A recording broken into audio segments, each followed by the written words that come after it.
Lamdam asida leriba lomi singda matam sana har marang kaina Phanghannaba Thourang kya Paikhatli haina Manipur lenga ke Agriculture Department ki Director Salam na phongdorle.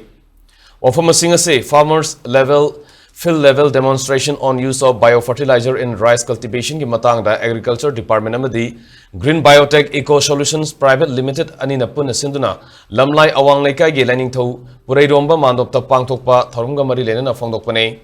Thourang Agriculture Department ki Principal Secretary Arun Kumar amasung Director Salam yauna expert kya na sarugya ke. Expert singna lomi singda biofertilizer matau karam na sizinagane habigi matang da demonstration utuna khangan ke. Salam na makata na haikibada Agriculture Department na June tara turuk hauna Manipur ki tuan mampham singda satuna matam sana har Phanghannaba program kya pangthok tuna lagli. Department na sina lomi singda har watana Phanghali hargasu yariba makai urea hariba har makhala sizina bigano. Harasigi mahuta biofertilizer na mahut sinaba lomi singda wakal tahanaba Thourang kya Paikhatuna lagli. Urea hariba har makhala sizinaba taragasu sahi khudingi har sizinabagi chang handhanduna natural farming amadi organic farming romda mai onsinaba ngasigi thoramasi pangthokpani.